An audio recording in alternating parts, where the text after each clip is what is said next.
السلام علیکم ورحمۃ اللہ وبرکاتہ۔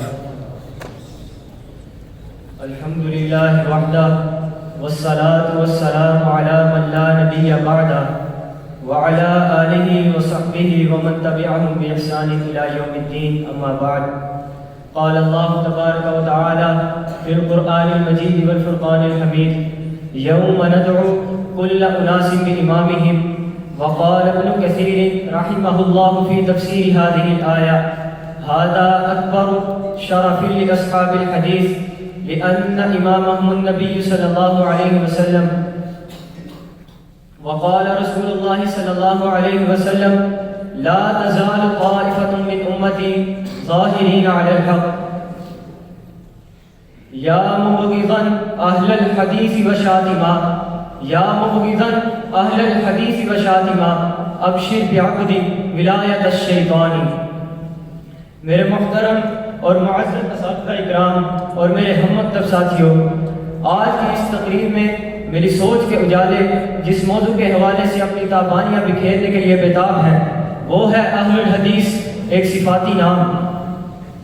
حضرات، لقب اہل حدیث کائنات کے مقدس ترین گروہ کا لقب ہے جس کو اختیار کرنا ایک اعزاز و اکرام سے کم نہیں۔ جو لوگ اہل الحدیث نہیں کہلاتے وہ بھی لقب اہل حدیث کی عظمت و شوکت کے انکاری نہیں۔ ان کا کہنا صرف یہ ہے کہ اہل الحدیث سے مراد صرف اور صرف محدثین ہیں، جبکہ حقیقت یہ ہے کہ اہل الحدیث سے مراد ہر وہ فرد ہے جو حدیث پر عمل کرتا ہے اور حدیث کو اپنی زندگی میں اہمیت دیتا ہے، حدیث کو اسلام کا بنیادی ماخذ اور مدار عمل جانتا ہے۔ حضرات عزیز وقار، صحابہ اکرام کے دور کے بعد جب ملت اسلامیہ میں فرقوں کا ظہور ہوا تو محبان کتاب و سنت کو پہچاننے کے لیے ان کو اہل الحدیث پکارا گیا۔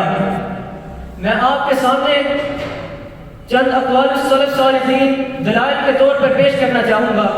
سب سے پہلے امام بخاری رحمہ اللہ التاریخ الکبیر میں یحییٰ بن سعید القطعان رحمہ اللہ سے ایک راوی کے بارے میں فرماتے ہوئے نظر آتے ہیں: لم یکن من اہل الحدیث۔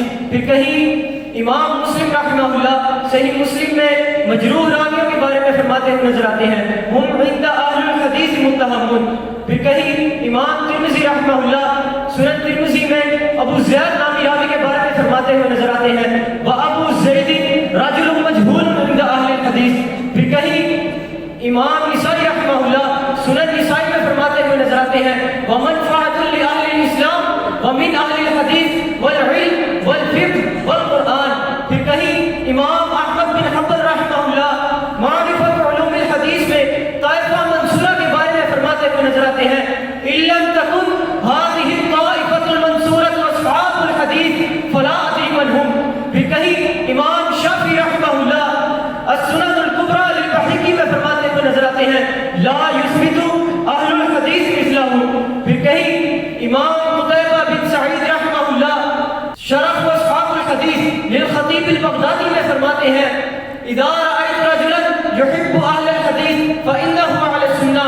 پھر کہیں امام ابن عبد البر رحمہ اللہ التمہید میں فرماتے ہیں: وقال طائفة من اہل الحدیث۔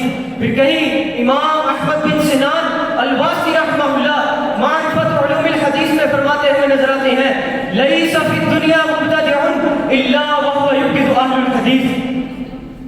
حضرات، ان دلائل سے ثابت ہو جاتا ہے کہ اہل الحدیث ہی وہ لوگ ہیں جن کو اللہ تعالی نے صحیح عقیدہ و عمل عطا فرمایا ہے۔ میں اللہ تعالی سے دعا گو ہوں کہ وہ ہمیں اہل الحدیث کے عقیدے پر استقامت عطا فرمائے۔ اب آخر میں ایک شعر کے ساتھ اپنی بات کو مکمل کرنا چاہوں گا: اہل الحدیث ہم اہل النبی، اہل الحدیث ہم اہل النبی، ان لم یصحبوا نفسہ انفاسہ صحبوا، وآخر دعوانا ان الحمد للہ رب العالمین۔